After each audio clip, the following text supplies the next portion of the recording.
campamentos hace poco, en abril, creo que fue, ¿no? Sí, En abril tuvo Olmo y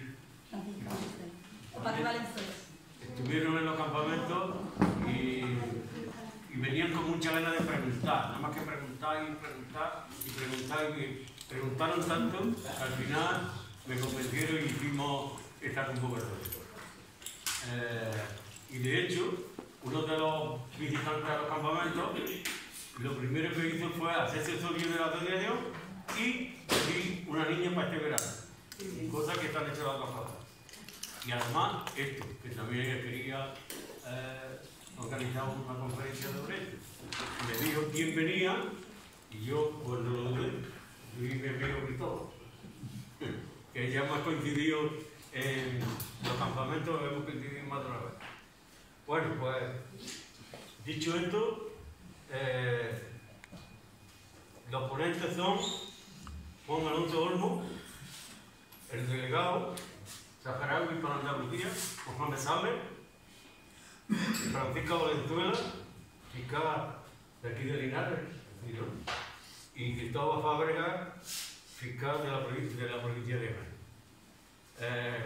Cada uno va a exponer lo que ellos estimen conveniente y después pues, haremos un pequeño coloquio y que el que quiera preguntar, pues intentaremos de alguna manera complacerle y aclararle las dudas que hay, porque esto del Sáhara no está muy extendido.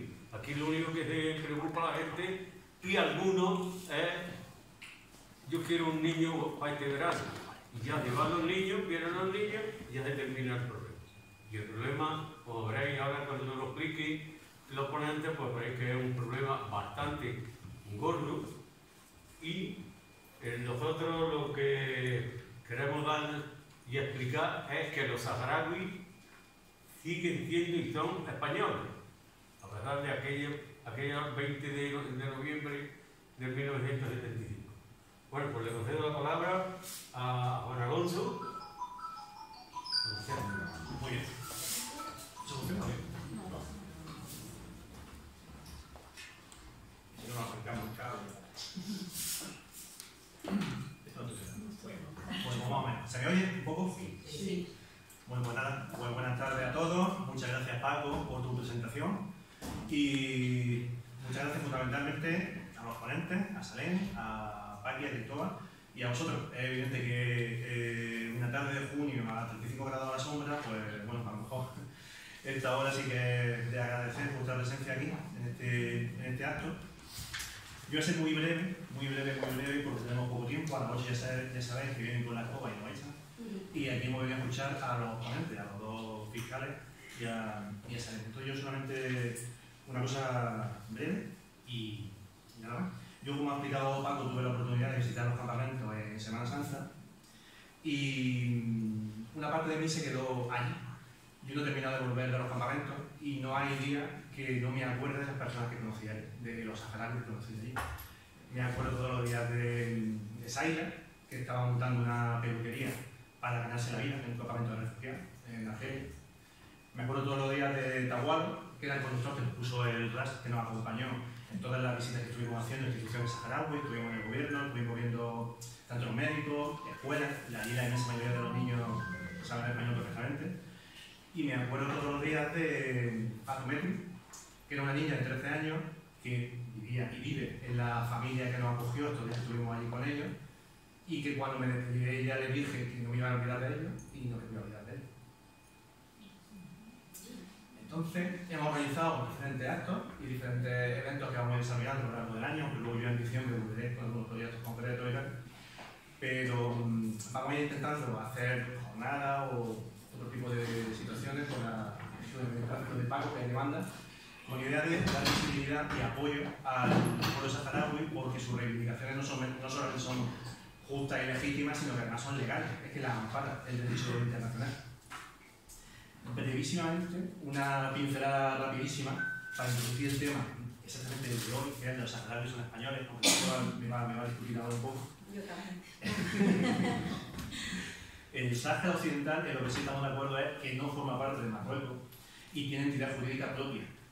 Ya sabemos todos que Sáhara era una provincia española como otra cualquiera, y a los inicios de los años 70, era la provincia número 53. Me voy a permitir que dé un salto a la actualidad y me voy a pasar a un documento que, en mi opinión, es de lo más relevante del último año respecto al asunto del Sáhara, que es esta famosa sentencia del Tribunal de Justicia Gran Sala del 4 de octubre de 2024, que es la que hace relación a los acuerdos pesqueros entre la Unión Europea y el Reino de Marruecos. En esta sentencia se dicen cosas súper interesantes sobre este asunto. Con la terminología farragosa y tal, este tipo de sentencias, por ejemplo, en el párrafo 35 se dice que las resoluciones del Consejo de Seguridad de las Naciones Unidas reiteran periódicamente que cualquier solución política debe prever la libre determinación del pueblo de Sáhara Occidental. Eso lo dice un tribunal internacional europeo. Luego hay otro párrafo, el 49, en el que dice que como consecuencia de lo anterior y habida cuenta de que el territorio del Sáhara Occidental no forma parte del territorio del Reino de Marruecos, el Tribunal de Justicia concluyó que las aguas adyacentes al territorio del Sáhara Occidental no estaban comprendidas en la zona de pesca marroquí, que es objeto del artículo 2 del Acuerdo de Pesca del año 2006. Es decir, todo ello es tendente a amparar la pretensión del pueblo saharaui, que no son Marruecos y que es una entidad jurídica propia. Hasta ahora los tribunales de la Unión Europea han dictado hasta 7 sentencias sobre el enfoque de aplicación de estos acuerdos entre la Unión Europea y el Reino de Marruecos. Las tengo aquí, me las voy a saltar, no las voy a enumerar todas. Solamente hay una que me parece que no es muy conocida y sí que es muy interesante, que es una sentencia del Tribunal de Justicia de la Unión Europea de noviembre de 2018, del Tribunal General de la Unión Europea, que declara que el acuerdo de aviación Unión Europea-Marruecos no es aplicable al Sáhara Occidental. Todo ello siempre en la misma línea de considerar el territorio del Sáhara Occidental como una entidad jurídica propia, siempre territorio separado y distinto de Marruecos, y que Marruecos no tiene ningún mandato ni ninguna administración sobre este territorio. Con eso me conformo. Le paso la palabra a Saray.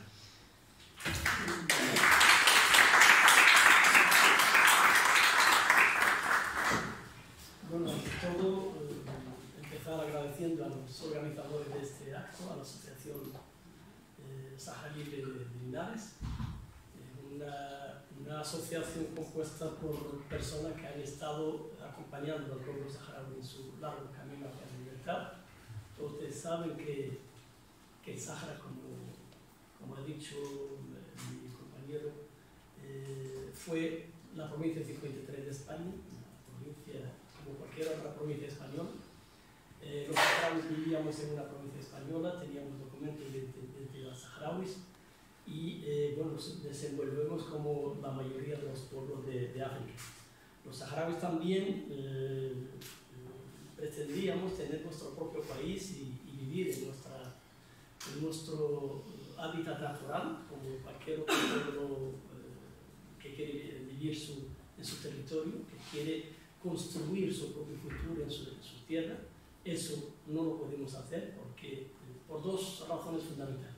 Una, el abandono de la potencia administradora, la potencia que era colonizadora y sigue siendo hoy a ojos de Naciones Unidas como potencia administradora del territorio del Sáhara Occidental, aunque ya está muy lejos del territorio, solo está ahora mismo administrando o gestionando el espacio aéreo saharaui. Eso por lo menos todavía los tiene España, todavía lo tiene la potencia administradora. Marruecos todavía no ha logrado arrancar eso y creo que lo hará en breve, porque ya lleva mucho tiempo detrás de esa cuestión. Eso por una parte, el abandono, la dejación de responsabilidades y de funciones y de compromisos, no solamente con el pueblo saharaui, sino con la comunidad internacional de la potencia administradora de la potencia colonial que era España y sigue siendo España. El otro punto fundamental de nuestra desgracia es tener a nuestro lado, muy cerca, en las mismas fronteras del norte del Sáhara Occidental, al país más expansionista de nuestra era, al país que no tiene fronteras fijas, al país que quiere seguir expandiendo sus fronteras más allá de lo que le pertenece jurídicamente y según el derecho internacional, que son las fronteras heredadas del colonialismo. Marruecos ha pisoteado el derecho internacional una y otra vez continuamente desde que en el año 76, final ya del 75, invade militarmente un territorio que no le pertenece y además con intención de sembrar el terror para imponer su ocupación militar ilegal a cualquier precio, cueste lo que cueste. ¿Quiénes son los primeros perjudicados, los primeros pisoteados? Pues los saharauis, desgraciadamente los saharauis. Hemos conocido los primeros años de la ocupación marroquí de nuestro territorio, hemos conocido la desaparición física de personas, hemos conocido el asesinato masivo, hemos conocido el enterramiento de personas vivas en fosas comunes, algunas de ellas ya se han conocido, investigadores españoles han estado ahí y han visto directamente, y han desenterrado a cuerpos que fueron fusilados sin formación de causa, fusilados simplemente porque pertenecen a una etnia que había que eliminar. O sea, se ha puesto en marcha una operación de eliminación de todo un pueblo para que no resista a los intereses impuestos por un país foráneo. Los saharauis no fuimos invadidos solamente por Marruecos, también el régimen mauritano en aquel entonces compartió con Marruecos la invasión del territorio del Sáhara Occidental. Me acuerdo era niño cuando se produjo eso, a finales del año 75. Se firmó unos acuerdos en Madrid, llamados acuerdos del Partido de Madrid, donde la potencia colonizadora, potencia administradora de derecho, Marruecos y Mauritania, reparten el territorio que no le pertenece ni a uno ni a otro, sin miramientos, sin acordarse de que allí en ese territorio hay un pueblo que no va a dar su brazo a torcer y que va a luchar con todo lo que tenía, que era poco, porque no teníamos prácticamente nada.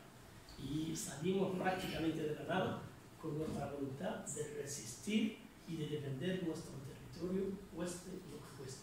Y costó mucho, costó muchísimo, y sigue costando muchísimo. Fundamentalmente la división de familia que ya llevan más de 50 años, algunos ya no se van a ver nunca más, porque han muerto o en las cárceles marroquíes o en los bombardeos que conocimos los saharauis cuando salíamos de nuestro territorio para buscar refugio más allá de la frontera con Argelia, cuando el único país de la zona que nos apoyó y nos abrió sus brazos y nos dio su tierra para poder sobrevivir fue Argelia, la vecina Argelia, el único país que no tenía pretensiones sobre el territorio, el único país que respetó y defendió el derecho internacional en el territorio del Sáhara Occidental y se puso al lado del pueblo israelí, como lo hizo con prácticamente todos los pueblos que lo necesitaban en aquel entonces, no solamente africanos, sino incluso de otras latitudes. Argelia fue el país que salvó a miles de saharauis que salíamos con lo puesto, que no sabíamos a dónde íbamos. Y nos dio esa mano generosa y esa ayuda. Y en Argelia seguimos viviendo en unos campamentos de refugiados, en un territorio, como todos sabéis, lo que habéis estado allí, un territorio inclemente, una zona desértica, donde bueno, las temperaturas actualmente en las próximas semanas pueden sobrepasar los 55 grados a la sombra. O sea, que conocimos una situación injusta, cuyo primer responsable es el país que tenía que haber llevado a cabo y haber materializado no solamente los anhelos y la esperanza del pueblo saharaui, sino el derecho internacional y el propio compromiso de España. España se había comprometido a llevar a cabo, a organizar un referéndum solicitado por Naciones Unidas y ya a principios de los años 60 estaba ya comprometido el gobierno español a llevar a cabo la descolonización del Sáhara Occidental, organizando un referéndum de autodeterminación donde Naciones Unidas estuviera presente y donde la población saharaui pudiera decidir lo que quiera. Si quiere ser español, seguir siendo española, si quiere ser un país independiente o no independiente, si quiere pertenecer a cualquiera de los países vecinos. En eso consiste el derecho a la autodeterminación, que la población diga lo que quiere hacer. Y ese derecho es reconocido para el pueblo saharaui desde ya principios de los años 60, cuando el Sáhara fue incorporada como territorio no autónomo en la lista de los territorios no autónomos de Naciones Unidas, y donde la cuarta comisión, la comisión de los 24, era y es la que sigue llevando a cabo el tema de los territorios no autónomos que todavía existen. Igual mucha gente no sabe que todavía hay territorios bajo colonialismo, no solamente el Sáhara Occidental. El Sáhara Occidental es el territorio más poblado, más extenso de todos los territorios no autónomos existentes, pero todavía hay 17 territorios no autónomos en distintas partes del globo terráqueo. Uno de ellos es el pueblo saharaui, que existió y luchó a brazo partido para defender su derecho y para recuperar su libertad, que bueno, tanto Marruecos como Mauritania en su momento pues, secuestraron a la luz del día, y contra todo pronóstico, contra todo el derecho internacional, pisoteando todos los días los fundamentos elementales del derecho internacional y de la práctica y la costumbre de la descolonización de la Naciones Unidas. No, España no pudo organizar ese referéndum, se retiró cuando ya el franquismo estaba en su fase final, y el último gobierno franquista lo que hizo fue firmar los tristemente célebres acuerdos tripartitos de Madrid. Nadie pensaba, ni los marroquíes ni nadie en el mundo esperaba que los saharauis pudiéramos levantarnos en arma y defender nuestra tierra con lo poco que teníamos. Y hemos demostrado que sí se puede hacer. Hemos demostrado una vez más, como nos ha dado la historia de los pueblos, que la voluntad de los pueblos es indestructible. Ningún pueblo puede ser eternamente doblegado, porque la voluntad de los pueblos siempre al final sale ganando. Y si ese pueblo que lucha tiene el derecho de su parte, ese pueblo algún día llegará a la libertad, y el pueblo saharaui llegará a la libertad. Yo quiero también, con todo lo que he dicho de la potencia administradora, de todo lo que ha hecho, lo mal que lo ha hecho en el Sáhara Occidental, también reconocer la labor, la cercanía, la amistad, la solidaridad del pueblo español con el pueblo saharaui. Un ejemplo son las asociaciones de amistad con el pueblo saharaui, que empezaron a existir desde el primer día de la salida de España del territorio, todavía con la dictadura presente en España. Gentes de todos lados de España empezaron a pensar en la forma de ayudar a un pueblo que era parte de este país, y que fue injustamente tratado por sus vecinos, por la potencia administradora y también por la comunidad internacional, porque hay una dejadez histórica no solamente de la comunidad de Naciones Unidas como tal, sino del propio Consejo de Seguridad. Allí, como ustedes saben, hay países que tienen derecho a veto, países permanentes que forman parte del Consejo de Seguridad, que tienen intereses que van más allá del propio derecho internacional. Esto lo estamos conociendo ahora mismo. La agresión a Ucrania es uno de los ejemplos más fehacientes y más claros del desprecio de algunos países del Consejo de Seguridad del propio derecho internacional. Y lo que está pasando en el Oriente Medio, las agresiones continuas de países hacia otros, el derecho internacional prohíbe todo eso. El derecho internacional prohíbe recuperar territorios, aunque fueran de uno, utilizando la fuerza bruta, la fuerza de las armas. Eso está prohibido internacionalmente. El derecho internacional prohíbe también el no respetar las fronteras heredadas del colonialismo. Es un principio fundamental para toda África. Ustedes saben que África es el territorio colonial por excelencia, y allí las potencias europeas distribuyeron el territorio de toda África como quisieran. O sea, ahí no se respetó absolutamente nada, ni la existencia de comunidades determinadas, ni la existencia de costumbres, ni de idiomas, ni nada. Llegaron desde Berlín y empezaron a atrofiar el territorio como si fuera un pedazo una carta, sin más. Entonces eso, tuvo consecuencias muy importantes para todos los pueblos de África después del proceso de independencia. Al principio, desde el día de la fundación de la Organización para la Unidad Africana, todos los africanos se pusieron de acuerdo, estoy hablando del principio de los años 61, el año 61.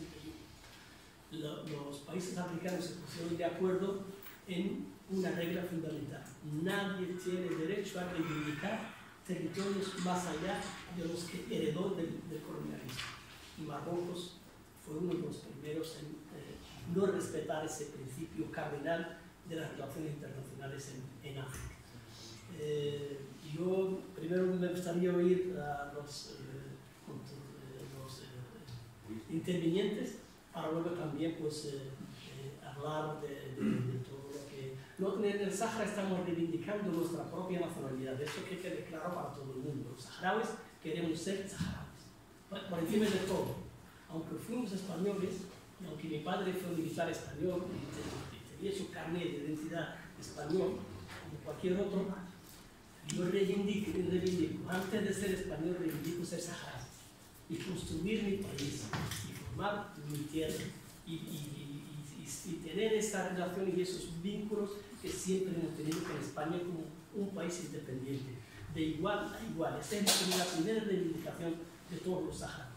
Luego hay otros derechos que yo desde luego no conozco,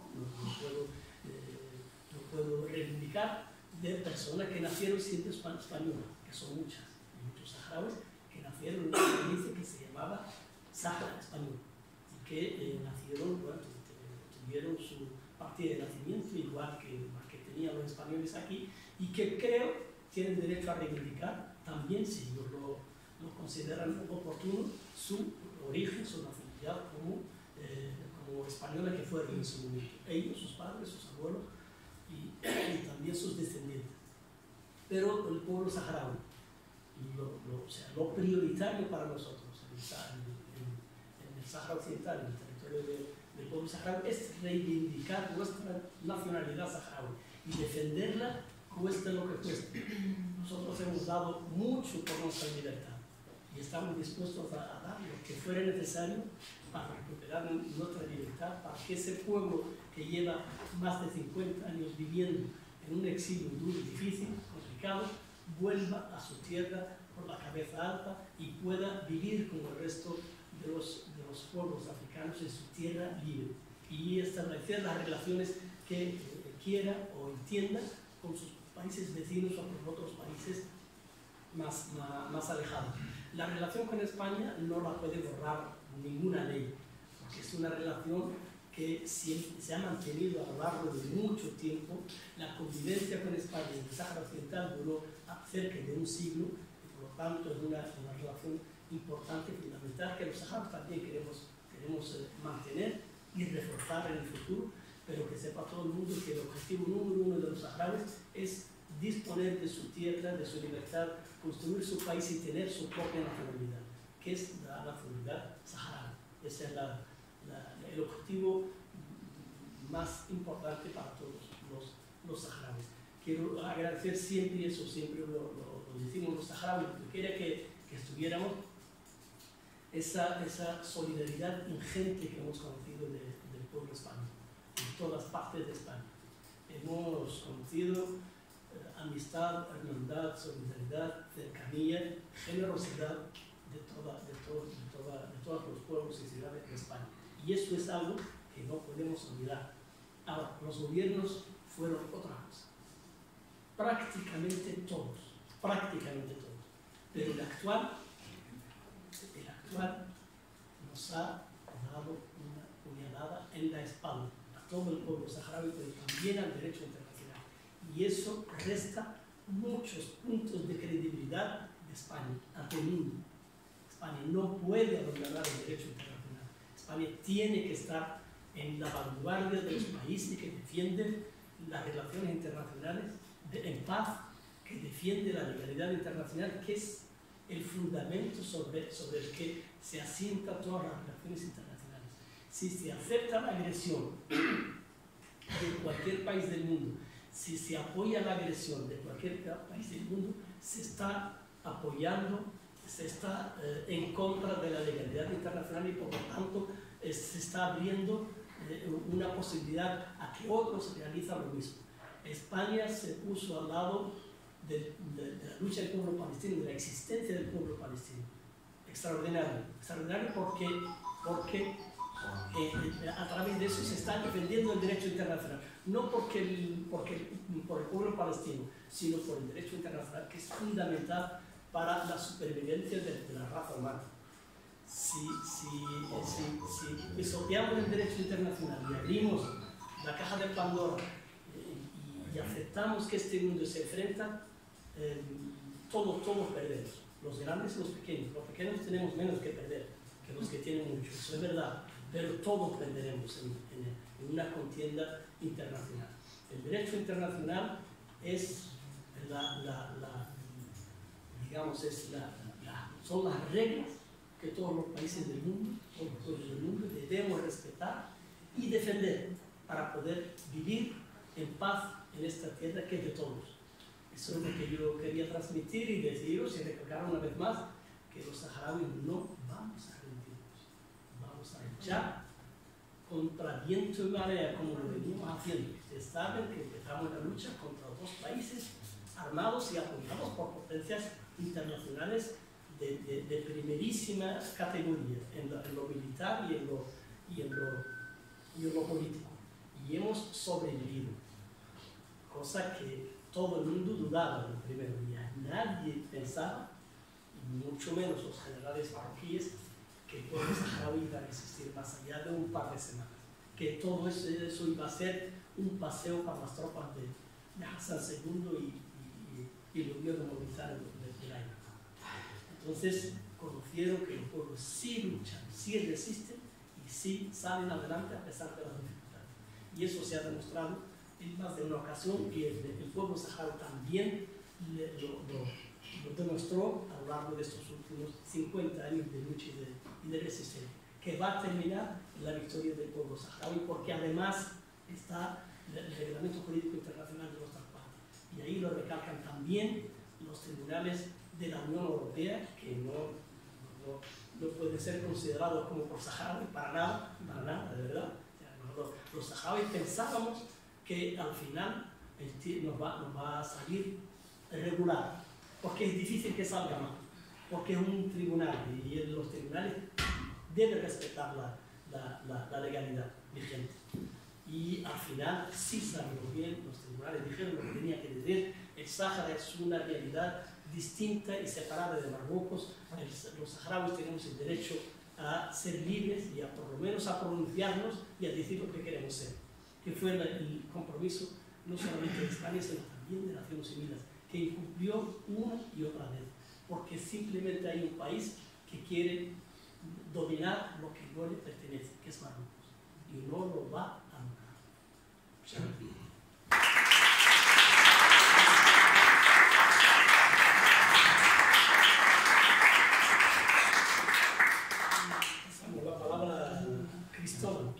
No, voy a empezar yo. Voy a empezar yo y a Cristóbal lo vamos a dejar para el final, que como tiene más tablas que yo y tiene más años y sabe más, si me dejo algo se queda ahí de escoba y completa, borra lo que se vaya a decir. Pues voy a empezar yo también ya a contradecir el título y no puedo estar más de acuerdo con Mohamed Saleh. En cuanto a la conferencia, quizá el título atrape, ¿no?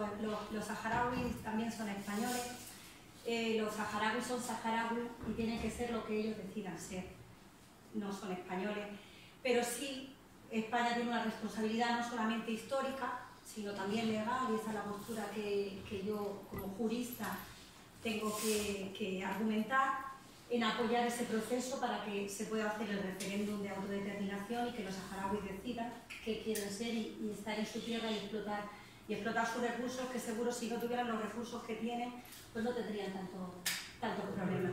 En primer lugar, tengo que dar las gracias al público por estar aquí, porque ya me dijo un amigo José que anda por ahí, yo me he dedicado a escribir, a hacer compromiso un poco a todo el mundo. Me dice, ¿qué lo ponéis a las 6 de la tarde en Linares a finales de julio para que empaticemos con la causa saharaui, con los campamentos saharauis? Y bueno, yo creo que ha sido cuestiones de agenda, que esto cierra pronto, pero bueno, para que bajáis, podría haber sido peor, ¿eh? Podría haber sido a las 4 de la tarde en la estación de Madrid a pleno sol y en julio o agosto. Y nada comparable con lo que sucede en los campamentos, 55 grados a la sombra. Nosotros estuvimos en abril y realmente el sitio es el terreno, el infierno, me llaman, la tierra más inhóspita para que suceda la vida. Parece un milagro, ya lo explicaré. Los que crean en Dios, un milagro; los que no crean en Dios, es la magia. Y al final, pues mi respuesta es: no es la magia, es la dignidad del pueblo saharaui lo que hace, la valentía, la razón y la solidaridad también. Y en la que se ha visto, yo con orgullo, he visto la solidaridad del pueblo español. Y me hubiera gustado poner, creo que tenemos que hacer más cosas, podemos poner unas fotos. Quería poner unas fotos de esa visita que para mí es un antes y un después en mi vida. Una foto, y a Paco la habrá visto, allí en medio de la nada, en medio del desierto, donde vas por yo, que viajo mucho por el mundo, Willy Ford, te vas contando: ¿dónde eres? ¿Dónde vives? De Linares. Bueno, yo soy de Soleras, si alguno no lo sabe, un pueblo muy chiquitillo. No tengo la doble nacionalidad de Linares, pero ya me he sido de aquí también. Y ver un contenedor de un camión abandonado a mitad del desierto y lo pone Linares, y que Linares se te conozca allí en mitad del desierto, en Argelia, y que llegue y que diga: soy de Jaén, y que se te acerque una familia y que te diga: tenemos niños que han estado este verano y te nombran los pueblos de Jaén, y te hablan en español, y llegaron a traernos a un niño como si fuera una procesión de Semana Santa, vestido de domingo, con sus mejores ropas, vestido para conocernos, para que si encontramos a su familia, que les demos las gracias. Y luego, a los 5 minutos de haberlos visto, se cambiaban de ropa y se ponían a jugar allí en medio de aquello que hay que ver esas fotos también para los que no habéis estado. Yo imagino que muchos de vosotros, alguna de las caras de aquí sí que os conocí de la realidad, o la Miriam, de la que estamos hablando, pero realmente para mí fue un honor ver el nombre de Linares, y tiene que ser un orgullo para todos vosotros que eso ocurra, y que ocurra para bien, porque siempre se habla de Linares para mal, y que el nombre de Linares, eso también es hacer patria. También venir aquí con este calor, pues denota un compromiso, denota una inquietud, denota que sois personas que tenéis interés, ¿no?, por la justicia, por las personas, por lo que ocurre, porque para mí al final todo esto es un tema de justicia. No lo puedo enfocar de otra manera, como fiscal, como jurista que soy, pero como persona que cree en la justicia. Segundo lugar, en cuanto a mis compañeros, pues para Alonso lo conoceréis todos, que es el concejal del Partido Socialista, que se ha encargado de organizar, es el responsable culpable de que estemos aquí. Yo a Francisco, a Paco no lo conocía, la Asociación de Amigos del Sáhara Libre, pero ya les digo que en el punto más lejano, más inhóspito de África, y en el desierto de Argelia, nos encontramos gente que conocía y llamaba Paco y a Linares por su nombre. Y son muchos veranos los que llevan viniendo, no solamente de esta asociación, está la asociación de Jaén, que fue la primera, y todas las familias y todas las personas, otras asociaciones que hay que colaboran. No quiero dejarme a nadie atrás. Que yo pensé, yo digo, es una crueldad traerse a un niño y que vea cómo vivimos nosotros y que vuelvan aquí, porque nosotros cuando visitamos los campamentos, y dentro de que estábamos en una posición privilegiada y estábamos bien atendidos, sabíamos que nos íbamos y aquello se acababa. Ya no es la falta de recursos, que ahora entraré un poco, sino en la falta de futuro, la incertidumbre. Es como si ustedes cogen y cruzan una frontera, y sobre todo una frontera donde no tengan respaldo ni de idioma, de cultura, y les quiten el pasaporte. Háganse un momento y una idea de, o sus hijos, de cómo podríamos encontrarnos y con qué, o que tuvieran un pasaporte y ese pasaporte ya no les sirve, como son los apátridas que nacieron antes del 76, que España se fuera. Por supuesto, a Cristóbal Fábrega, que es mi compañero fiscal, somos fiscales de la Audiencia Provincial, yo aquí en la sección territorial de Linares, donde llegué, y me pasó como con el Sáhara, que lo que más me gustó de esta población fue la gente, y por eso no me he marchado. Llevo aquí ya 19 años, que se dicen pronto, y él es responsable en parte que yo sea fiscal, porque cuando yo hice las prácticas, no quiero entrar a hablar de mi libro, pero es que tengo que hacer este reconocimiento público, porque se lo merece. Yo hice el practicum de Derecho, yo quería ser fiscal, aunque no sabía muy bien, bueno, ya me venía mi padre ya me lo decía de pequeño, ¿no? Tiene muchas leyes, Hice las prácticas con él en Fiscalía y tuve la suerte de que al acabar con Cristóbal me reafirmó en qué quería ser yo y a qué me quería dedicar y por qué me quería dedicar a esto. Porque me enseñó la parte más social, la parte más humana de la Fiscalía, porque siempre ha estado encargado de las personas con discapacidad, de las personas mayores, y nos une este vínculo y esta forma de nos parecemos mucho, y es verdad, de ver la justicia, ¿no?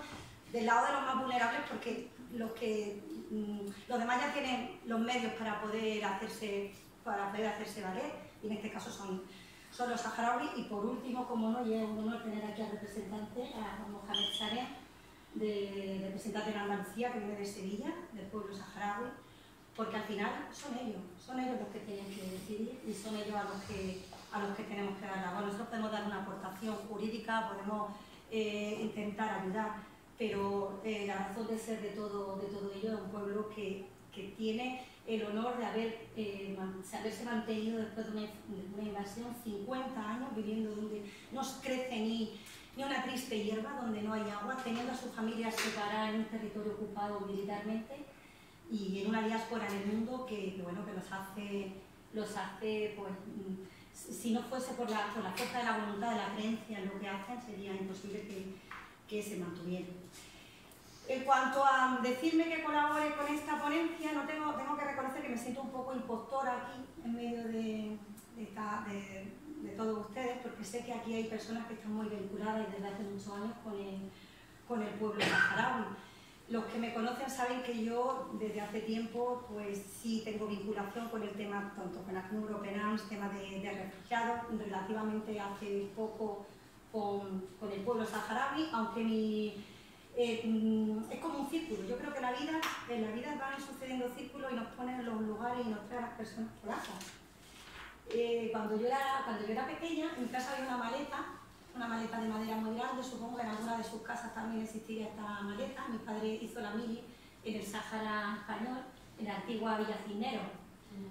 Una maleta de madera que tenía una luna como esta, que yo llevo tatuada aquí con la estrellita, y yo le preguntaba esto qué era, ¿no? Entonces fue la primera vez que yo pude enterarme, claro, ya había muerto Franco, España ya se había retirado cuando yo nací, se había retirado del Sáhara español, pero fue las primeras noticias que yo tengo, ¿no? de que España tenía. ¿Por qué tenía España? Yo preguntaba, ¿por qué tenía España territorio? Eso es África. No, si está al lado de las Canarias, ¿no? Pero si eso es África. Y fueron las primeras noticias. Yo después, ahora mi padre ya no está en condiciones, su cabeza no da de sí para tanto, pero cuando yo le dije que iba a los campamentos esta Semana Santa, yo me di cuenta del brillo de su mirada, ¿no? De decir, de alguna forma se cierra un círculo. No estuve en la zona, porque es zona ocupada militarmente. Estuvimos en los campamentos en Dakhla, que Dakhla es lo que era la antigua, pues se recrea lo que sería la antigua Villa Cisneros, es donde mi padre hizo el servicio militar como tantos otros españoles. Y bueno, y aparte, superando la impostura, pues he intentado estudiarme bien el tema para intentar transmitirle lo mejor que puedo. Me he rodeado de las mejores personas. Felipe Briones, ¿lo conocen? Sí. Felipe Briones es compañero fiscal de la empresa fiscal amigo mío. Organizó, con los que hemos hecho este viaje en Semana Santa, organizó el primer Congreso Internacional de Juristas en diciembre. Ha sido el que me ha pasado ponencia, muchísimo material de jurisprudencia, y bueno, intentaré estar a la altura, y también porque para mí es una responsabilidad tener, aunque no lo creáis, una responsabilidad poder dirigirme a todos vosotros y bueno, intentar clarificar. Y luego, por lo que me gusta hablar, pues aprovecho la situación que me dé el turno de palabra. Quería decir eso, pues la visita a los campamentos, ¿qué me hace estar a mí aquí? ¿O por qué tiran? ¿Por qué me encuentro yo en esta ponencia hoy? Sin duda, si no hubiera estado los campamentos en Semana Santa, no estaría aquí. Mi posición jurídica me permite, con un poquito de autoridad, poder estudiar y transmitir, pero nada más. Estuvimos en los campamentos de Tinduf. Los campamentos de Tinduf, como he explicado, son las personas que cuando se produce la invasión por el norte de Marruecos y por el sur de Mauritania, se desplazan a las fronteras de Argelia y les dan allí cobija. Hay censadas, según Cruz Roja y Médicos del Mundo, hay 173.600 personas. Yo cuando asomé por allí no pensaba que aquello iba a ser, a encontrarme la cantidad de personas que me iba a encontrar. De hecho, y teniendo en cuenta los datos que he visto de las últimas publicaciones de los censos que se han hecho para los referendos de autodeterminación de la MINURSO, eran como 190.000 personas las que se habían acudido en el último se habían presentado para presentarse a la votación, y ellos consideraron que el derecho a voto como autóctonos tenían mucho menos de la mitad. Que ahí es cuando Marruecos entiende que probablemente el referéndum, que consiste en decir si van a seguir siendo, van a pertenecer a Marruecos o se quieren declarar independientes, que probablemente no lo ganen en esas condiciones y no se apuntan los colonos marroquíes y se rompen los acuerdos de paz. En estos campamentos, la mayoría de personas que hay son mujeres y niños. Las personas mayores, pues entre la guerra y la situación, aunque se quedaron en la zona ocupada, están luchados, existen menos hombres que personas mayores y que niños. Se distribuyen en 5, y aquí si me equivoco en algo, Mohamed, Salem o cualquiera que tenga conocimiento correcto para corregir, o sea, para poder, autoridad para corregir, son 5 wilayas, que son como provincias, ¿verdad?, en las que lo que vienen a reproducirse son las ciudades que existían cuando el Sáhara era territorio español, que son el Alayún, Bojador, Dakhla, Ausé y Esmara. Rabuni es el centro, no me han dejado terminar, van por delante. Rabuni es la capital del centro de administración, el Frente Polisario es el representante, y bueno, los niveles de inseguridad alimentaria y de vulnerabilidad pues son muy altos, y sobre todo pues eso, que están esperando volver a su tierra. Están esperando, yo cuando llegamos a los campamentos estaba amaneciendo, nos tiramos de viaje 2 días y estaba amaneciendo, y decidimos no acostarnos ni siquiera, irnos a ver los campamentos, viendo amanecer. Y cuando ellos se fueron para volver, y muchos dejaron a sus familias. Imagínense lo que es dejar a sus familias, algunos a sus muertos, que también tienen los cementerios pensados llevárselos cuando vuelvan. Es que es una cosa muy de emoción, muy de que cualquiera que pudiera ponerse en la piel de ellos podría entender. Con lo puesto, con la jaima para poder recogerla. Entonces, cuando subíamos y veíamos la puesta del sol entre aquella belleza del desierto y ese cielo, y esa pobreza y esa basura que rodea, porque allí no van los camiones de la basura ni van los del reciclaje. O sea que está todo tirado, los cristales, vean los niños. Yo cuando llegué los veía por las calles jugando descalzos, pensando que se pueden cortar los cables por encima de la tierra, pensar en cortocircuito. Anda que para acudir a un centro médico a Rabuni, sin ambulancia, el médico en el dispensario era una vez, asistía a un ATS, además enfermo de cáncer, que tenía tratamiento oncológico en España, y el médico iba cada 15 días. O sea, imagínense la situación. Y yo le decía a Felipe Briones, que era una autoridad, que es un saharaui, aunque sea un español nacido en Marruecos, cuando el territorio era marroquí, que no querían, ni siquiera querían crear casas lo suficientemente lujosas, porque querían que se fueran. O sea, poder salir el día que se pueda volver, el día que se pueda hacer el referéndum. Por aquí va siempre con la cabeza, y entiendo que salir por lo opuesto y no tener que tener pertenencia. Yo le preguntaba, ¿no os da miedo? Porque claro, todo el mundo aspira a tener las mayores comodidades, intentar ya no la jaima sino una casa, intentar tener una sombra porque hace calor y hace frío. De los baños eso es más complicado, pero bueno, intentar los depósitos de agua, que dependen de lo que se les ve, que son como bolsas gigantes, entiendo que para poder transportar las vacías. ¿No tienen miedo de que lleguen a acomodarse y que no quieran volver? Que llegan a considerar esta tierra del desierto como su tierra, sobre todo los hijos de los hijos, porque claro, los primeros, si cuando España abandona el Sáhara tienes recuerdos, tú te recuerdas tu tierra. Pero allí hay niños, nosotros vimos muchos niños pequeños, estoy ilusionados que venían españoles a hablarnos y a pedirnos caramelos. Yo les daba caramelos y cepillos de dientes, porque hay que tener una visión amplia de todo. No da miedo a volver, o sea, a acomodarse de tal manera, porque el pueblo saharaui no quiere vivir de la solidaridad. Y depende, porque a pesar de que han intentado las plantas estas sin agua, o sea, sin tierra, de cultivar allí, es que es imposible. Es que es imposible sobrevivir. Y lo que les venía a decir, además de la asistencia, o cuando decía que los niños que vienen, ¿quién se inventaría esto de las vacaciones en paz? ¿No podría ser una crueldad? Que venga un niño, eso me decía mi hija, mamá, si nos traemos un niño y luego cuando vea todo esto es una crueldad cuando quiera volver. Pues luego lo que te encuentras y la experiencia, y yo he tenido que estar allí para poder, yo he tenido que verlo para poder entender que ellos quieren volver porque están sus padres, está su familia, está su gente, está su tierra, pero que lo que se le da aquí, la oportunidad, primero, pasando un reconocimiento médico, conocimos casos de una familia de Granada que había llegado hasta 10 niños. Los problemas oculares, yo recuerdo una tarde que salí, se me metió un mosquito o la arena esta del desierto, problemas oculares gravísimos y muy constantes. Ese niño era ciego. Un niño ciego es una tragedia. Un niño ciego en un campamento de refugiados, imagínese, pues vino a Granada y en un tratamiento ambulatorio ese niño fue operado. Solo por eso ya merece la pena cualquier tipo de intervención, esta charla, la actuación de lo que sea, solo por una persona, pero no es una persona, son muchas personas, pero no podemos quedarnos en la asistencia social, no nos podemos quedar en la caridad, tenemos que ir más allá. Y el apoyo, lo que decía, ¿no? España es la potencia administradora de derecho, así lo dicen las resoluciones, y os voy a explicar por qué. Y España tiene que amparar, junto con las Naciones Unidas, ese proceso en el que se produzca.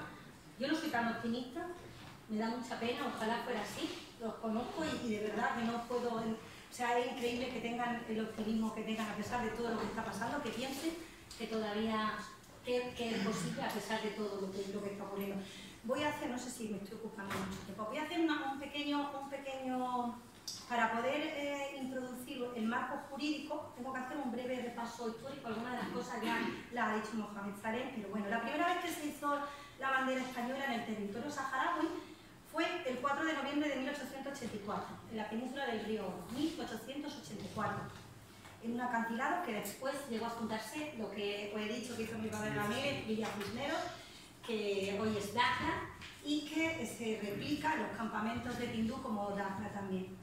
En 1885 las potencias europeas se reparten en la conferencia de Berlín, se reparten en África pues como un pastel. De hecho, cualquiera que vea el mapa de África ve las fronteras, están hechas con cacao, ¿no? De decir, esto para ti, esto para mí, rectas completamente.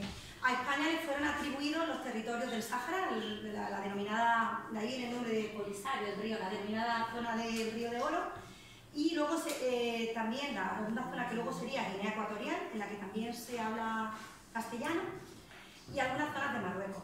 Se crearon dos unidades administrativas, que una era la Guinea Española y la otra era la África Occidental Española. Entonces, posteriormente, con los tratados de Fez, Francia pasó a administrar Marruecos, y España el Rif, IFI y la zona de Tafalla como protectorado.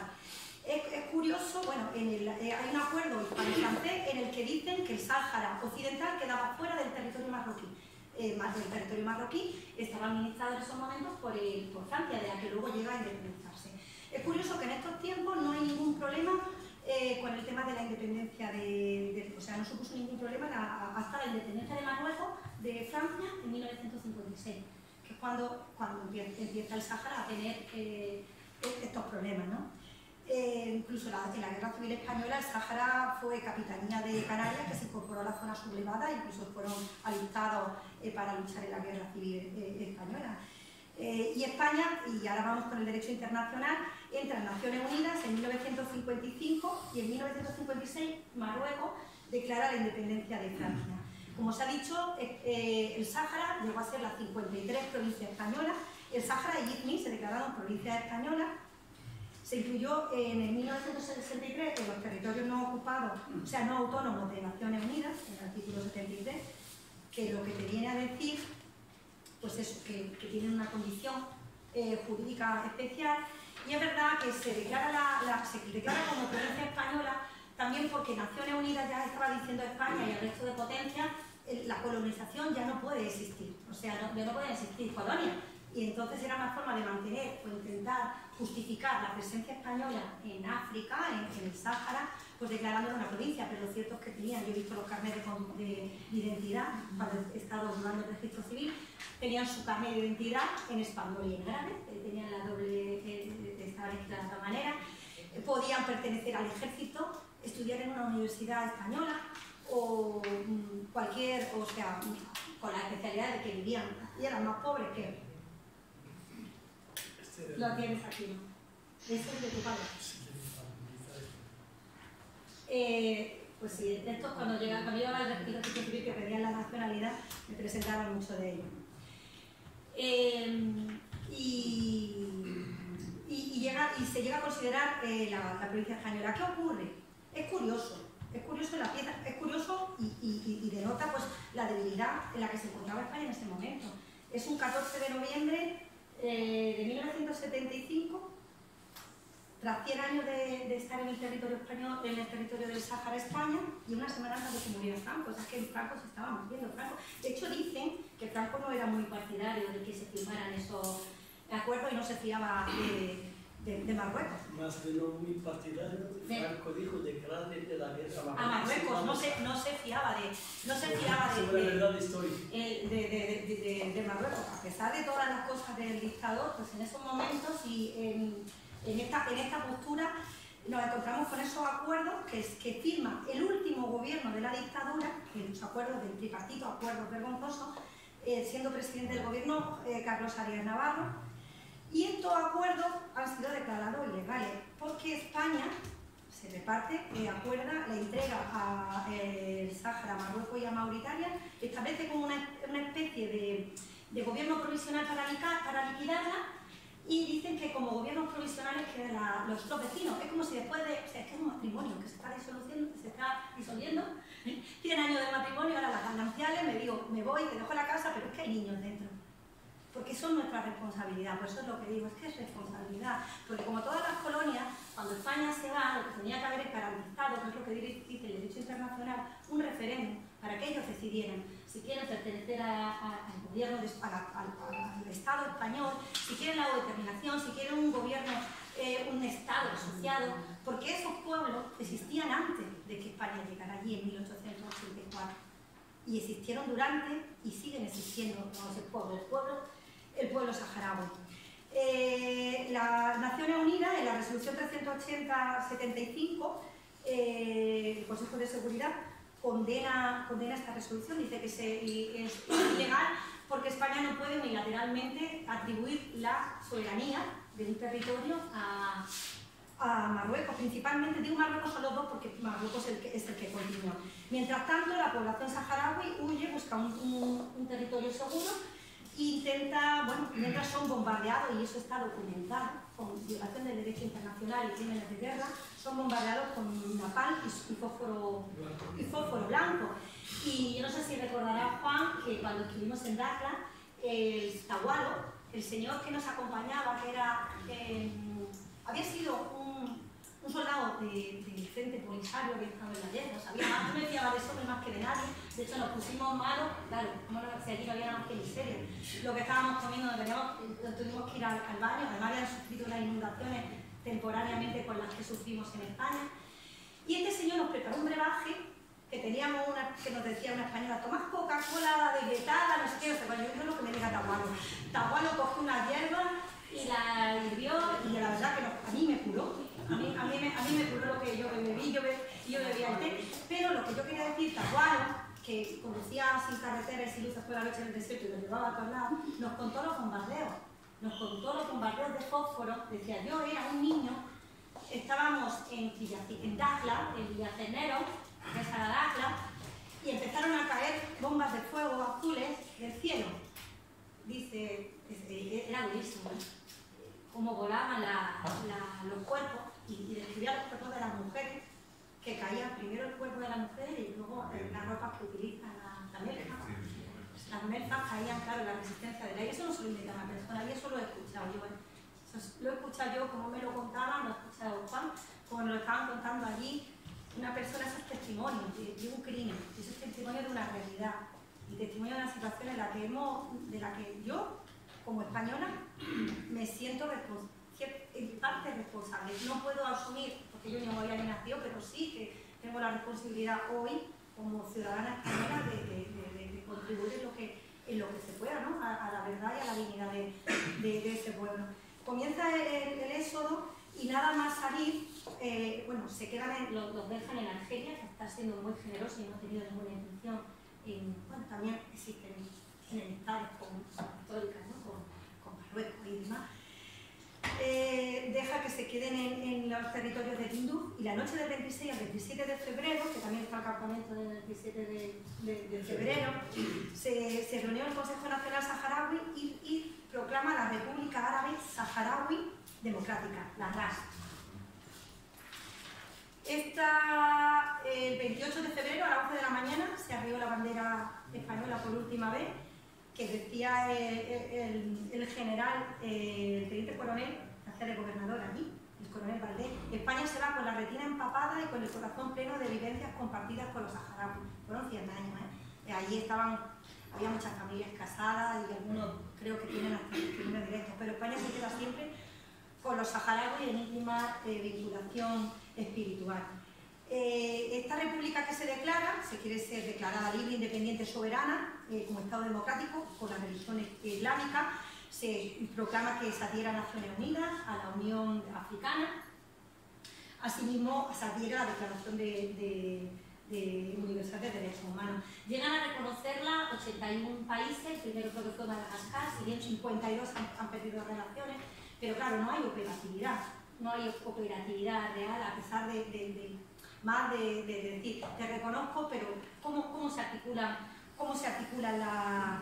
las relaciones? Y tras la salida del ejército español, pues la Marcha Verde comienzan a invadir, pues como decimos, y con un bombardeo, y llegan a quedarse, pues eso explica que existan estas personas saharauis que viven en el territorio del Sáhara Occidental, los que existen en los campamentos de Tinduf, y la diáspora de saharauis que existen por todo el mundo, que muchos de ellos vuelven, a pesar de ser formados en Cuba, en Europa, en España, no sé qué, luego vuelven a ayudar a su tierra. Fue dividido el Sáhara, los marroquíes establecen la capital en Al-Aaiún, dividen oficialmente el Sáhara en dos partes, las 2/3 partes se las queda Marruecos y 1/3, con la parte de Dakhla, se la queda Mauritania, pero Mauritania se firma la paz pronto, en el 78 se firma la paz y en el 84 Mauritania ya reconoce a la República Árabe Saharaui Democrática como un Estado. ¿Qué ocurre en ese momento? En ese momento Marruecos hace la segunda invasión del Sáhara Occidental, aprovechando, entran precisamente por la ciudad que les vuelvo a repetir, donde hizo mi padre la mili, Villa Cisneros, que era de allí con Dakhla. Vuelven a entrar y pasa a ser la nueva capital de la provincia marroquí, el Río de Oro. El RAS tiene una serie de éxitos diplomáticos, se une a la Unión Africana, que Marruecos inmediatamente la abandona, si bien en el 2017 se incorpora otra vez en la Unión Africana. Y bueno, tiene el respaldo de Naciones Unidas, que se ha pronunciado en distintas ocasiones, se vuelve a pronunciar en el 88, refiriéndose al referéndum de autodeterminación y la independencia, y pide a las partes en conflicto cesar el fuego y darse las condiciones de la consulta.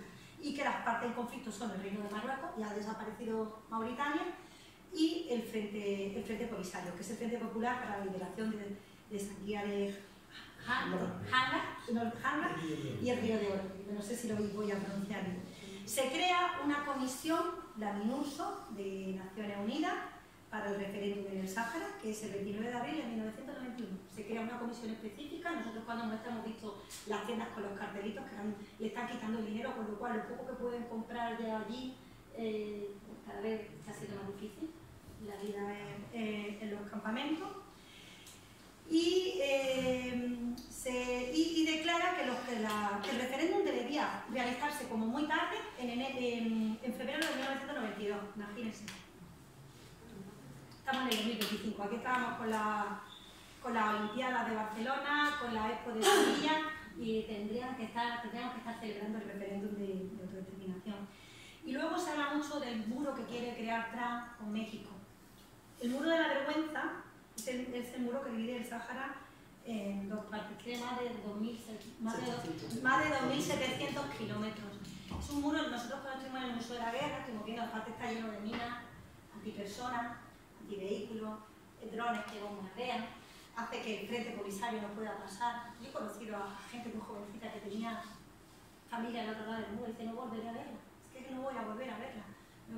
O sea, pues ya la he perdido y ya no voy a poder verla. Cuesta 1 millón de euros, creo, al día mantener ese muro. Ese 1 millón de euros bien podría dedicarse a causas mucho más justas y a evitar que suceda lo que está pasando.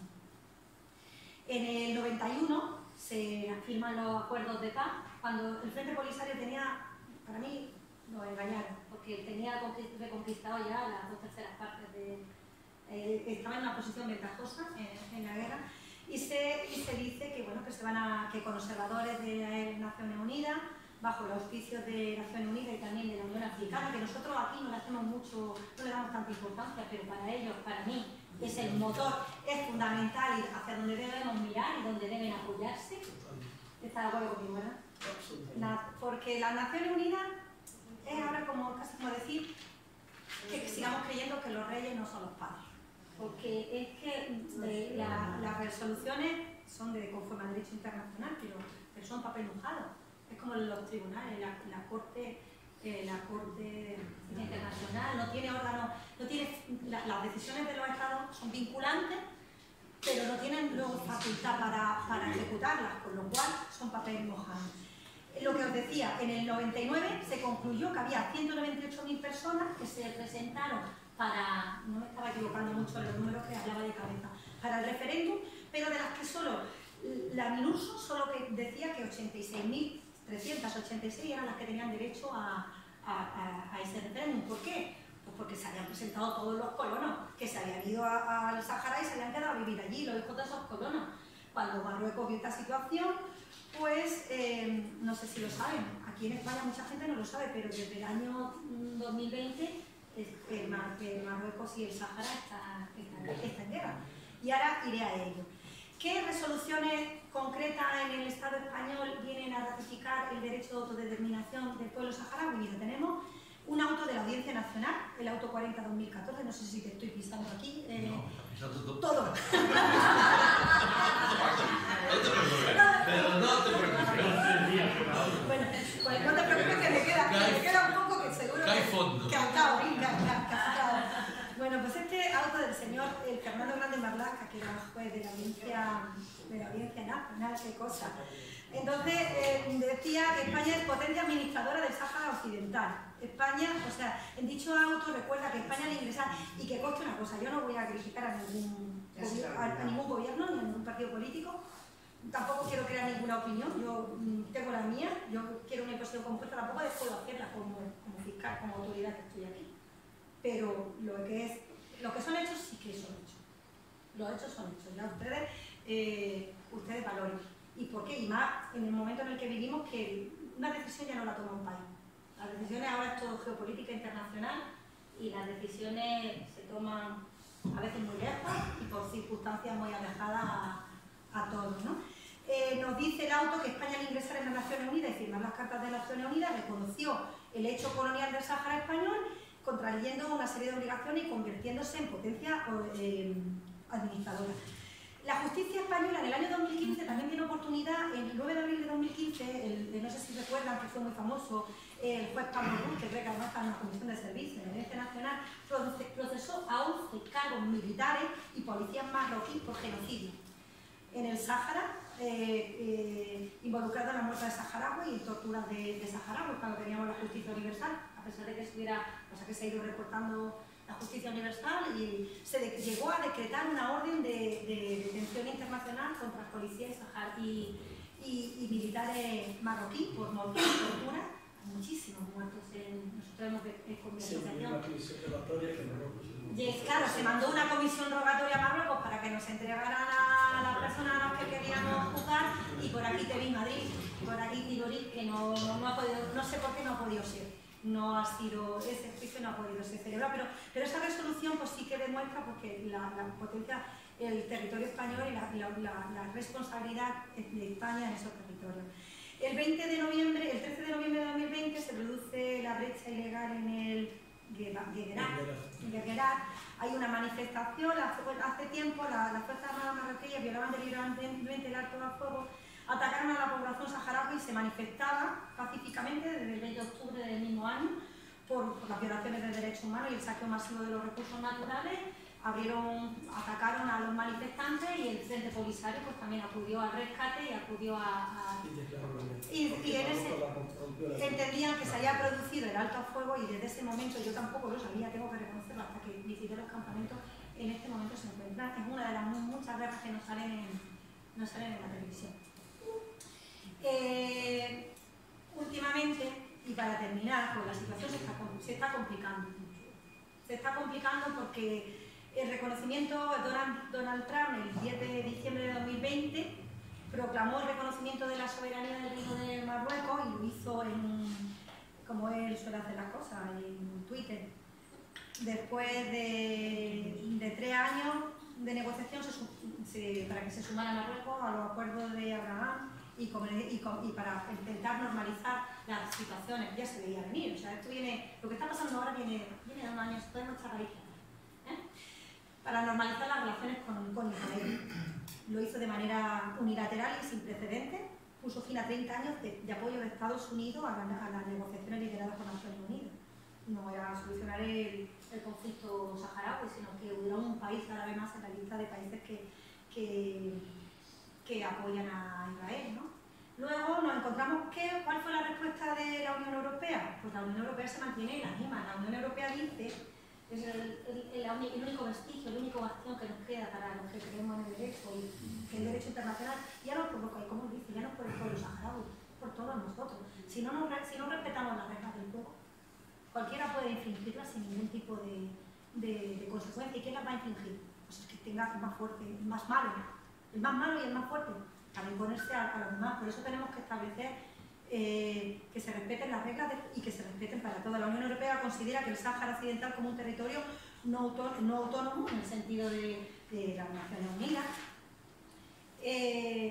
Como ha dicho Juan, se anulan los acuerdos hay una sentencia del Tribunal General de la Unión Europea que anula los acuerdos de pesca que habían negociado Europa con Marruecos porque había incluido, claro, lo que yo decía, si no tuviera los recursos naturales que tiene el Sáhara, igual no tenía los problemas que tiene, entre la costa que tiene, la zona pesquera que tiene y los recursos minerales que tiene, muchos sin descubrir. Se dijo que ese acuerdo no eran válidos porque no se había prestado el consentimiento del pueblo saharaui al que reconocía al Frente Polisario como, aunque no tiene procesalmente, como representante al menos en el conflicto para la determinación del referéndum y con lo cual le daba la atribución. También tenemos que administra el espacio aéreo de España, como ha dicho también Juan, desde 1976 con la organización, o sea, con la supervisión o la colaboración de la Organización de Aviación Internacional. Esperemos que, yo creo que es el siguiente paso por el que va a ir Marruecos, va a ser controlar el espacio aéreo, también el Tribunal de la Unión Europea ha dicho que no. Y bueno, pues la situación en la que nos encontramos en este momento, pues ya lo sabéis, también el 17 de julio de 2023 reconoce Israel la marroquinidad, o sea, la soberanía de Marruecos en el territorio. Yo voy a terminar citando, era el principio de la ponencia, pero va a ser el final. No, son los artículos, ¿por qué el marco jurídico, ¿no? Y todo esto que he contado, pero entendía que si yo no empezaba, digo, me habéis dejado aquí un ladrillo para que la gente me odie, que yo le hable de resoluciones de Naciones Unidas sin entender el repaso histórico que justifica y que podemos entender dónde estamos y por qué. La resolución 1514 de la Asamblea General de Naciones Unidas de 14 de diciembre de 1960, que recoge el derecho de todos los pueblos a la libre determinación en los territorios en fideicomiso o no autónomos, como es el Sáhara, que no han logrado aún su independencia, deberán tomarse inmediatamente medidas para traspasar los poderes a los pueblos en esos territorios. Estamos hablando de que España se va en 1976, son 50 años. Pacto Internacional de Derechos Económicos, Sociales y Culturales, resolución de la Asamblea General de las Naciones Unidas, 16 de diciembre del 66. Todos los pueblos tienen, el pueblo saharaui, el derecho a la libre determinación. Esos pueblos tienen que disponer libremente de sus riquezas y de sus recursos naturales. Los Estados partes en las Naciones Unidas, incluso los caministas en dichos territorios, los autónomos tienen que promover y respetar el derecho de determinación de esta nación. Y la Corte Internacional de Justicia, que está en La Haya, como sabéis, lo que digo, sus decisiones son definitivas y vinculantes para las partes, pero no se pueden ejecutar. Cuando España en el 1974 anuncia a las Naciones Unidas que se va a retirar y que va a hacer un referéndum a principios del primer semestre del 1976, Marruecos y Mauritania hacen una consulta a la Asamblea General de Naciones Unidas que acaba en el Tribunal Internacional de Justicia preguntándole dos cosas: si el Sáhara era un territorio sin dueño, un territorio nullius, res nullius, como se decía, que no era de nadie, que por tanto se podía ocupar en el tiempo en el que se produce, en se retira, y si existen relaciones de soberanía entre Mauritania y Marruecos. Y lo que nos dice el tribunal es que no es nullius, que aquí tierra hay tribus saharauis, y que no hay relaciones de soberanía ni con Mauritania ni con el Sáhara. En todo caso, de vasallaje. Que las partes del conflicto son los saharauis y la República Árabe Saharaui Democrática. Es un territorio no autónomo, los acuerdos tripartitos son nulos, la ocupación es ilegal, se insta a un referéndum pacífico y no sé si me da tiempo. Bueno, hay una propuesta de la Asamblea General, es importante, lo último. No sé si lo sabéis. No, pero ya hay que votar. Porque ya lo hablamos. Hay una propuesta en el Parlamento, en las Cortes Generales desde 2024, por encima, porque se dice que hay una propuesta para que se conceda la nacionalidad por carta de naturaleza a las personas saharauis nacidas con anterioridad a 1976. Y luego, para que se reduzcan los plazos, que no sean 10 años para la concesión de la nacionalidad por residencia, como ocurre con los sefardíes o como ocurre con otros territorios históricos. Ya dejo que ustedes piensen lo que quieran. Es una propuesta de Unidas Podemos a la que se han apoyado la mayor parte de los grupos parlamentarios. Entiendo que se entiende que se quiere ayudar con esto, y además está respaldada, incluso la que la defendió es una diputada saharaui, pero es una manzana un poco envenenada, porque primero habla de que la responsabilidad de España queda en 1976 como responsabilidad histórica, y nosotros aquí estamos defendiendo que todavía es una potencia amenazadora y libre.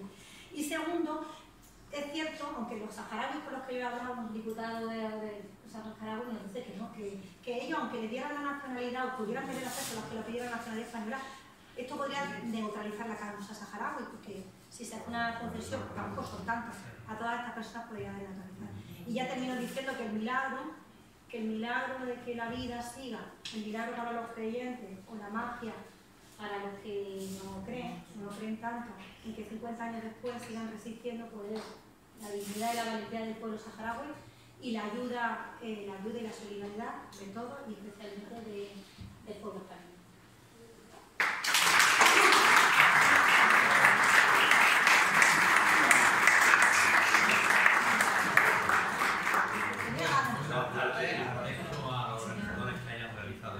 Creo que es la cuarta vez que estoy en Linares para hablar del tema del Sáhara a lo largo de estos muchos años.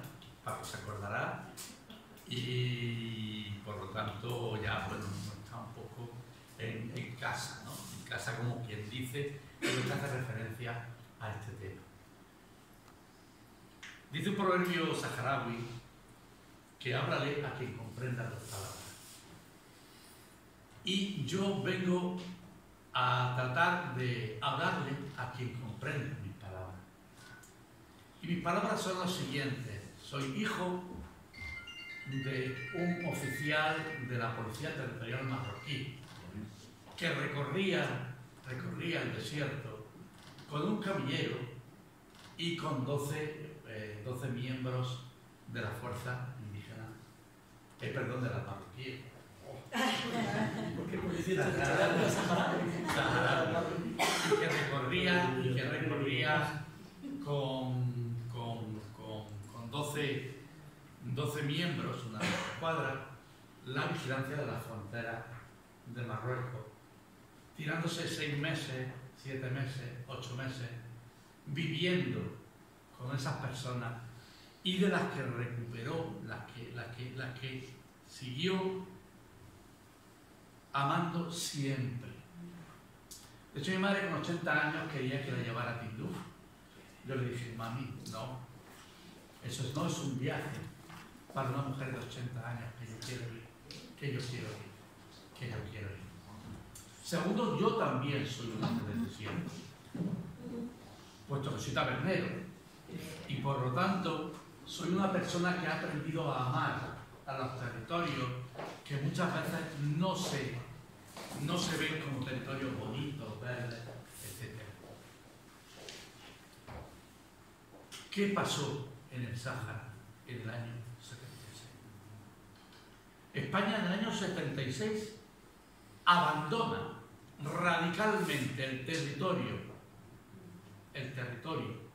del Sáhara Occidental, lo abandona, y hoy sabemos que el Consejo de Ministros que tomó esa decisión, salvo los militares que los pilló, en aquella época había un militar de Marina, un militar que les pilló viéndolos venir, eran todos accionistas de Fosbury.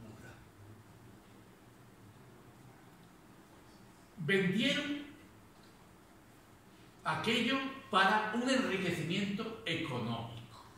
Empecemos a poner las cosas por su nombre. Y dejaron tirado a un pueblo por su propio enriquecimiento económico.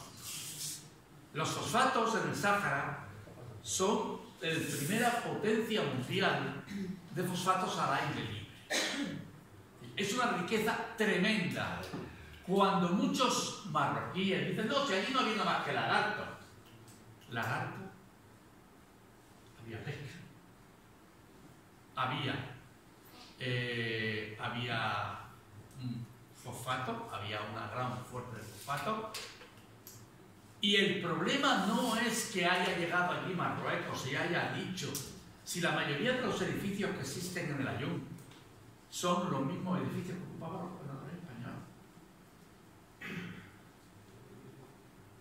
Ellos fueron. Eso es lo que se hizo. Por eso se vivió como una traición por muchos sectores del ejército que durante mucho tiempo han sido los que han mantenido el Sáhara en el corazón.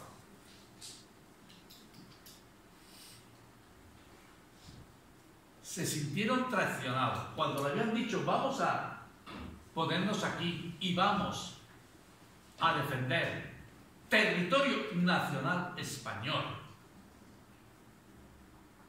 ¿Vale? Cuando le habían dicho eso, a los 4 días le dicen no, quitaros del medio. Claro, habían lanzado la famosa mancha verde que iban por delante las mujeres, los niños y las cabras. Y detrás la fuerza militar en marroquí. Y le obligaron a una rendición, porque aquello fue una rendición deshonrosa.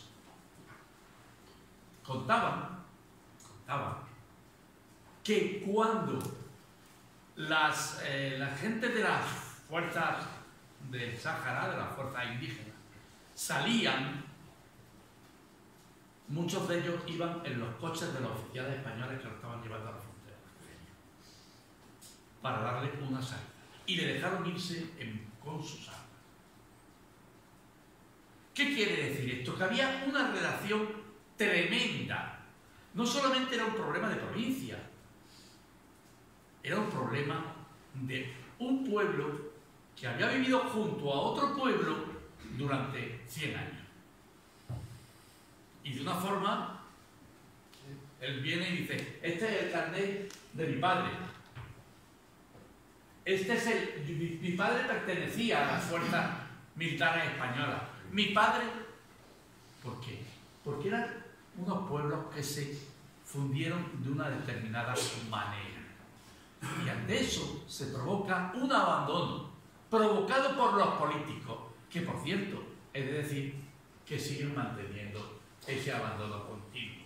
Porque los que han sido solidarios con el Sáhara han sido los ciudadanos españoles, las personas españolas, las asociaciones, que hemos estado muchos de nosotros en manifestaciones en Madrid, muy importantes, defendiendo el Sáhara, cada vez menos, porque ya la juventud está olvidando lo que ocurrió en aquel momento en el Sáhara. Pero algunos, como hay una página web que lo dice, seguimos llevando el Sáhara en el corazón. Y cuando se lleva el Sáhara en el corazón ya no estamos hablando de otro tipo de historia, estamos hablando que llevamos el Sáhara. Eso primero como elemento personal, como declaración personal. Pachi ha dicho que ella es autoridad y es fiscal. Yo no. Yo soy activista de derechos humanos. Soy activista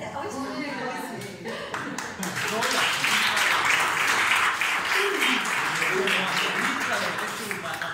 Me preocupa que el AMNURSO no se le haya concedido, por muchos intentos que haya habido, la defensa ni la observación de los derechos humanos.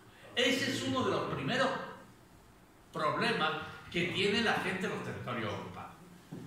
Que la AMNURSO no tiene, es más, y cuando han querido hacer a la calle, 84 funcionarios de la AMNURSO a la calle, porque Marruecos no permite que se cuestione su actividad de derechos humanos. Y eso como activista de derechos humanos duele sobremanera. Y tenemos casos clarísimos. Podemos ponerle nombres propios. En uno de los momentos que estuve yo aquí, en Linares, hablando, fue con Ansana Alaya. Una persona que le habían dado un montón de años por participar en las protestas de lo que se llamó el Campamento de la Libertad. Y que estando en España estudiando, no se le ocurrió otra cosa a las autoridades españolas que plantearse echar. Al final parece ser que se quedó. Porque por simplemente un elemento de protesta, porque no se puede protestar, no se puede hablar, no se puede manifestar lo que se quiere. En los territorios ocupados no se puede hablar. Y cuando se habla, viene de todo. Persecuciones, desapariciones, viene de todo. Pero no en el momento en que en el año 76 llegaron... No. Antes de allá, como quieren. No aceptan la existencia de los observadores internacionales. Los observadores internacionales son sistemáticamente rechazados. El calvario de mi amiga Aminatu por no querer pasar con un pasaporte marroquí es un calvario de reconocerse, y por eso decía yo también desde el principio, le decía al compañero Olmo, le decía, los saharauis quieren ser saharauis.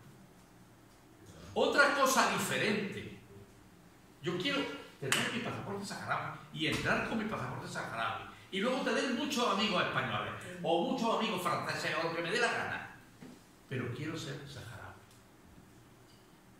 No tengo nada que ver con Marruecos, que es, si nos vamos para atrás, nos vamos para atrás, nos vamos para atrás, ni la misma cultura, ni la misma forma de vida, ni el mismo idioma. Sí, son dos dialectos, ¿no? Dentro del árabe.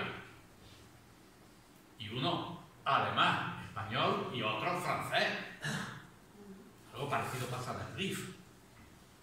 Pero si recordáis que cuando hubo las grandes protestas en el Rif, yo tenía un amigo rifeño que me decía, digo, ¿qué tenéis vosotros? Yo le señalaba bañándome en el Peñón de Lucema y le decía, ¿cómo tenéis vosotros eso ahí? ¿Qué tal? Dice, calla. Esos son los que nos defienden a nosotros de que venga el sátrapa, el dictador, que es un dictador marroquí, y nos invadan las playas. Porque al ir a Marruecos tienes un campamento, tienes tu... Es más, en Alhucemas, en la Joseima, lo hace con Jaima, ¿no? Porque no tiene un palacio, pues ha puesto el Palacio de la Joseima. Invaden toda la isla. Marruecos actúa como un verdadero país de conquista, por el sur y por el norte.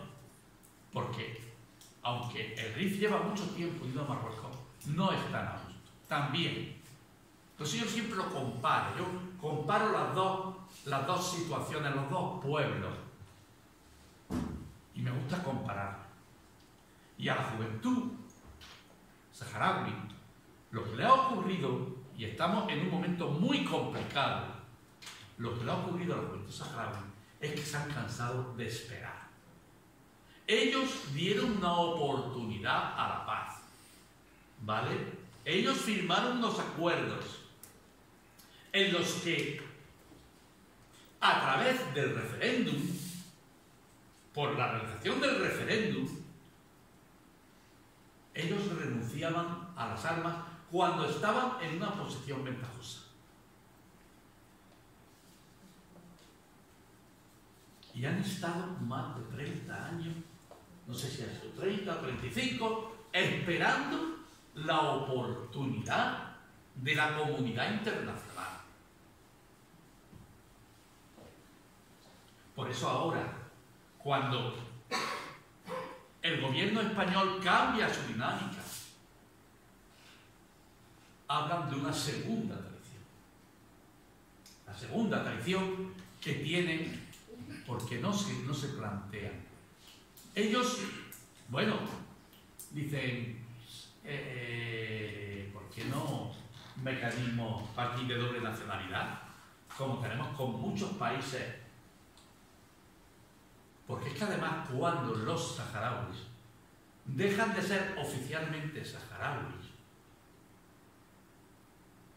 si no son saharauis porque eso no existe, pues tendrán que ser apátridas.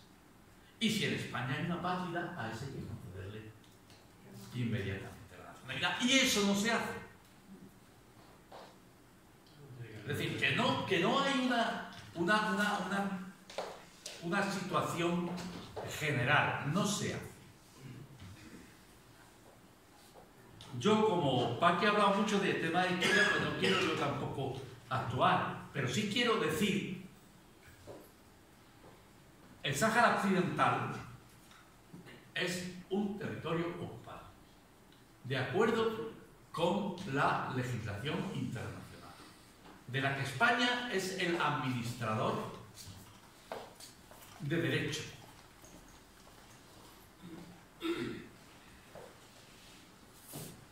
Pero España es administrador de derecho, lo ha dicho la Audiencia Nacional. La Audiencia Nacional llegó a decir, en el auto de 2014, que si se cometía un delito en el Sáhara Occidental, que por eso vino el tema, ese delito se juzgaba por los tribunales españoles.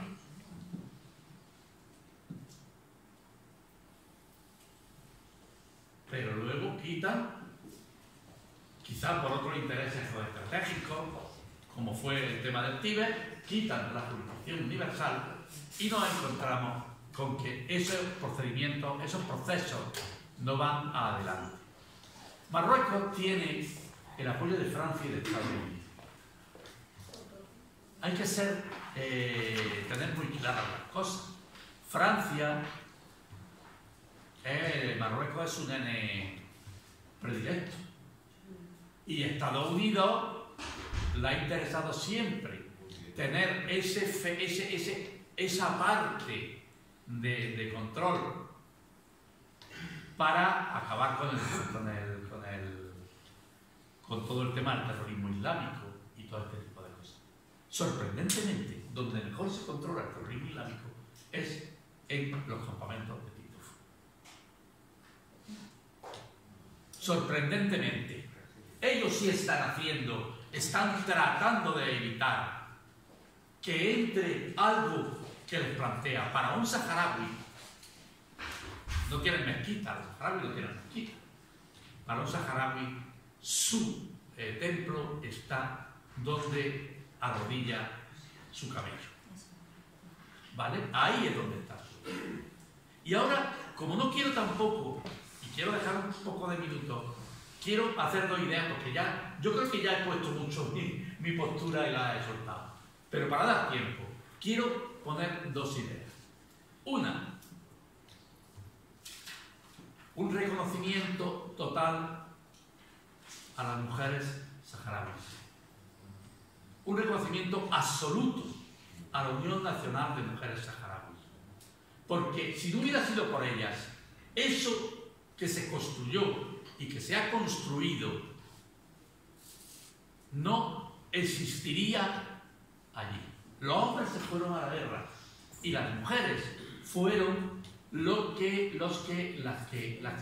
llevaron adelante. Aquí tenemos una compañera saharaui, las que llevaron adelante toda esa reconstrucción. Pero en Sáhara hay mujeres, comandantes, coroneles, jueces, gobernadoras. Sí. Porque no han querido dar un paso atrás. Ellas no, cuando volvieron los hombres dijeron, no, que no vaya a contar, espérate, párate. ¿Qué vas a contar? Un reconocimiento total. Yo creo que quizá la organización más fuerte que hay en los campamentos de refugiados son la Unión Nacional de Mujeres. Esa es la segunda idea, o la primera idea que quiero trasladar. Y después indicar que han construido muchas cosas. Hospitales muy deficientes, porque viven de la cooperación internacional. Pero hay algunos hospitales, hay hospitales. Casas para mujeres con cuestiones de maltrato, aunque allí el maltrato queda un poco más amplio, porque muchas niñas que se quedan embarazadas, las pocas que se quedan embarazadas, hay centros de menores, hay centros de personas con discapacidad. Es decir, todo eso existe. Todo eso existe y trabajan de acuerdo con las técnicas dentro de lo que tienen y dentro de lo que hay. Por eso digo que tienen que volver a su territorio. La comunidad internacional tiene que cumplir sus obligaciones. España tiene que cumplir sus obligaciones. Como han hablado todos para aquí de eso, yo no voy a entrar en ese tema. Somos administradores de derecho y tenemos la obligación y se nos podrá pedir, si la comunidad internacional realmente funciona, nuestras responsabilidades cuando podamos. Y yo traigo aquí un pequeño texto de Luali Mustafa Sayed, fundador del Frente Polisario, cuando decía aquello de si quieres tu libertad, tu derecho, debes derramar tu sangre. Él no estaba diciendo derrama la sangre de los demás. Él decía debes derramar la tuya, porque si tú quieres ser libre, tienes que pelear por ello. Y entonces mi deseo es que los que estemos aquí, compañeros, pues resulta que estemos en el ayuno, como dicen los judíos, ¿no? El año que viene en Jerusalén, pues nosotros el año que viene en el ayuno. Y nos comemos el té amargo como la vida, dulce como el amor y suave como la muerte.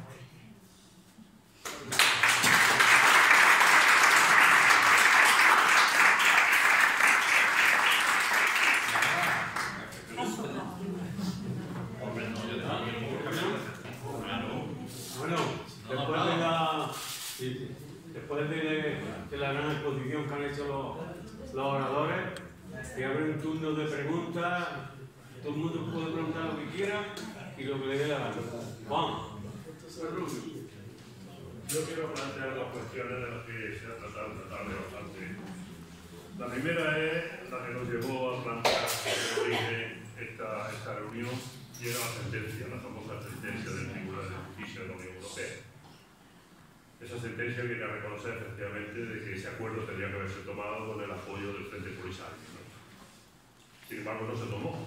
Y sin embargo, ese acuerdo se ha desarrollado, se han beneficiado los países que se han beneficiado, y yo lo que quiero saber es qué consecuencias tiene esa sentencia. Consecuencias reales, tangibles. Es decir, ¿hay algún tipo de compensación por parte de la Unión Europea y por parte de Marruecos a pueblo saharaui? ¿Está previsto algo de eso? Yo me temo la respuesta, no, pero tengo otra cuestión, como tenemos poco tiempo.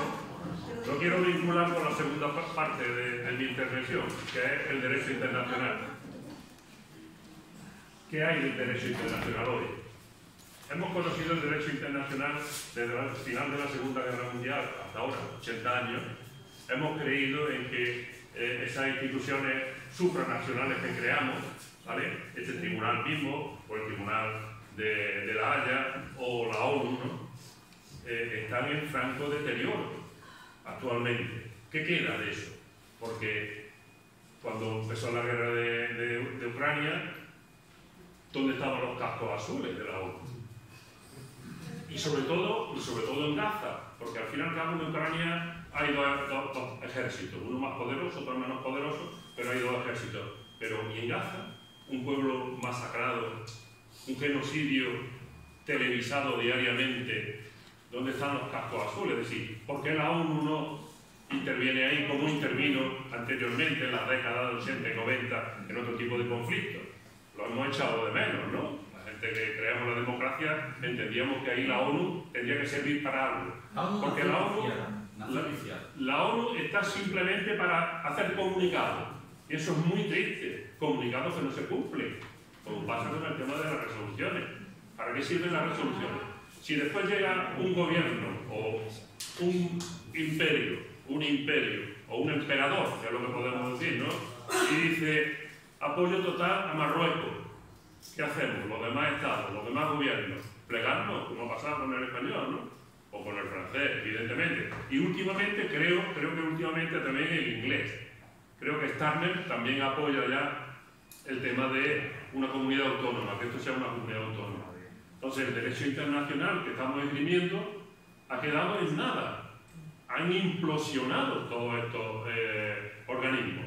Entonces, ¿en qué momento estamos y qué esperanza le dejamos a este pueblo? Porque creo que la esperanza está en mínimos. Yo creo que nació viciado. El derecho internacional, tal como lo concebimos, nació viciado. Desde el momento que se establecieron los vetos. El que haya 5 países que puedan vetar todo lo que quieran, eso es lo primero. Y segundo, que no existe un mecanismo de presión fuera del elemento internacional. Entonces, el derecho internacional puede terminar siendo, y de hecho tiene mucho de eso, una entelequia. Porque tú has hablado de Ucrania, pero acuérdate de la antigua Yugoslavia, acuérdate de Ruanda, acuérdate el tema del apartheid en Sudáfrica. Es decir, el derecho internacional no sirve de nada que los pueblos no quieran utilizar. Y por eso, y no por eso es tan importante que los pueblos estén dispuestos a asumir la solidaridad y el respeto al derecho internacional. Y aunque muchas veces se dice, no, es que la solidaridad, si vienen aquí, los niños vienen y ven, no. La gente tiene que ver cosas y darse cuenta de que hay sitios donde se puede estar mejor, que hay respeto de los derechos humanos. Y eso es lo que ahora están en peligro. Estaba antes, pero ahora está en un gran peligro. Lo hablamos antes, nosotros dos en el coche. No sé si... Sí, el panorama desolador, porque nos faltan mecanismos de ejecución y porque aquí, como dicen en inglés, money talks, el dinero habla.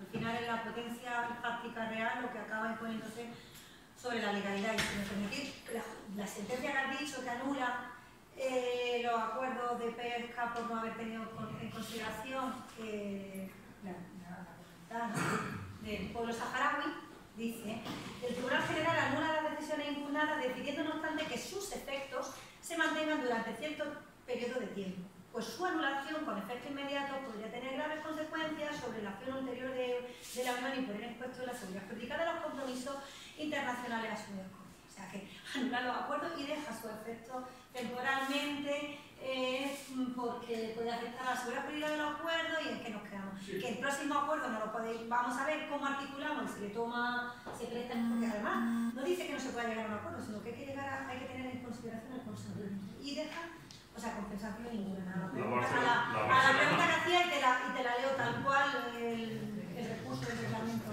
y demás. No solamente eso, no solamente